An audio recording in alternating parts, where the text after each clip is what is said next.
शेतकरी मित्रांनो, ऊस लागवड करत असताना शेतकरी 4 फुटी सरी पाडतात किंवा काही शेतकरी 5 फुटी सरी पाडतात.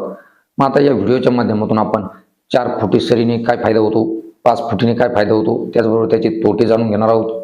तसेच ऊस पिकामध्ये फ्लोने पाणी द्यावे की ड्रिपने पाणी द्यावे याबद्दल सविस्तर माहिती या व्हिडिओच्या माध्यमातून आपण पाहणार आहोत. तेव्हा हा व्हिडिओ शेवटपर्यंत पहा. शेतकरी मित्रांनो, 4 फूट सरी पाडल्यानंतर त्याचे फायदे काय होतात, तर सगळ्यात महत्त्वाचं म्हणजे बेनं वापरल्यानंतर त्याच्यामध्ये जास्त बेनं वापरलं जातं. साधारणपणे 2.5 ते 3 टनापर्यंत बेनं लागतं. बेनं जास्त लागल्यामुळे फुटवे जास्त फुटतात. सुरुवातीच्या काळामध्ये फुटवे जास्त फुटतात. त्यामुळे लवकर जमीन त्या ऊसाने व्यापून जाते आणि त्यामुळे तण कमी येतं. तो एक फायदाच आहे. आता याचे तोटे आपण पाहणार आहोत. 4 फुटी सरी पाडल्यामुळे त्याच्यामध्ये बेनं जास्त लागतं, दाटी जास्त होते. दाटी जास्त झाल्यामुळे सूर्यप्रकाश व हवा खेळती राहत नाही आणि सूर्यप्रकाश व हवा खेळती न राहिल्यामुळे आपला ऊस पोसायला अडथळा निर्माण होतो. त्याचबरोबर दाटी झाल्यामुळे रोगराईचा प्रवेश जास्त होतो, म्हणजे रोग व किडींचा प्रादुर्भाव जास्त होतो. हा त्याच्यामध्ये तोटा आहे. त्याचबरोबर जास्त फुटवे झाल्यामुळे, जास्त ऊसाची संख्या असल्यामुळे त्याची साईज बारीक पडते आणि उत्पादनाला त्या ठिकाणी फटका बसत असतो. अशा पद्धतीने 4 फुटीचे तोटे आहेत. आता आधुनिक काळामध्ये लोक 4 फुटीपेक्षा जास्त सरी पाडायला लागलेत. जे काही आधुनिक किंवा प्रगतीशील शेतकरी आहेत, तरुण युवक आहेत, 5 फुटी 6 फुटी अशा पद्धतीची सरी पाडायला सुरुवात झालेली आहे. आता 5 फुटीने काय होतं, तर सगळ्यात प्रथमतः बेनं कमी लागतं. 2.25 टनापर्यंतच एकरी बेनं लागत असतं. त्याचबरोबर मध्ये जास्त स्पेसिंग असल्यामुळे सूर्यप्रकाश व हवा प्रत्येक कांडीला खेळती राहते. सूर्यप्रकाश मोका ढाकळा मिळतो आणि त्यामुळे आपल्या पिकाला उत्पादनात वाढ होत असते. म्हणजे कांडीची जाडी आणि वजन दोन्ही वाढायला मदत होत असते. त्याचबरोबर हवा खेळती राहिल्यामुळे रोग व किडींचा प्रादुर्भाव अतिशय कमी होतो. त्याचबरोबर इंटरक्रॉपिंग करू शकता तुम्ही.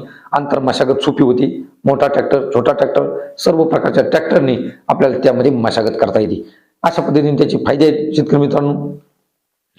त्याचबरोबर जर 5 फुटी सरीने नक्कीच उत्पादनात वाढ पाहावयास मिळालेली आहे. बरेच शेतकऱ्यांनी तसे प्रयोग केलेले आहेत. शेतकरी मित्रांनो, आता दुसरा प्रश्न आहे की ऊसाला पाणी देत असताना फ्लोने पाणी द्यावं की ड्रिप सिस्टीम वापरावी.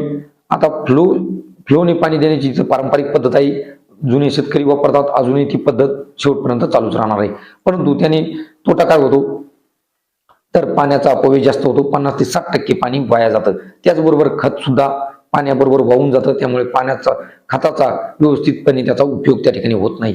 आणि गवत सुद्धा सर्वत्र पाणी गेल्यामुळे गवताच्या वाढीला चालना त्या ठिकाणी मिळते आणि मग आपल्या खुरपणीचा खर्च वाढतो आणि ऊसाला जी काही एनर्जी जायची असते ती गवताकडे जाते आणि गवताची वाढ जास्त प्रमाणात होते. अशा पद्धतीने तो तोटा आहे. त्याचबरोबर शेतकरी मित्रांनो, उत्पादनाला सुद्धा जास्त पाण्यामुळे फटका बसतो. सतत ओलसरपणा, त्यामुळे रोगराई सुद्धा वाढू शकते. आता त्याच्या उलट ड्रिपचा वापर केल्यामुळे काय फायदा होतो, तर ड्रिपने 50 ते 60% पाण्याची बचत होते. वापसा कंडिशन मेंटेन होती. त्याचबरोबर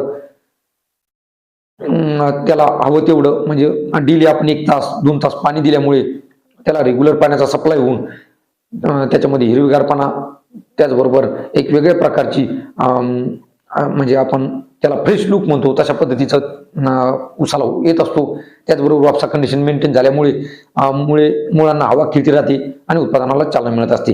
ड्रिप सिस्टीममुळे आपण ड्रिप फर्टिगेशन देऊ शकतो, म्हणजे ड्रिपच्या माध्यमातून खतं सोडू शकतो.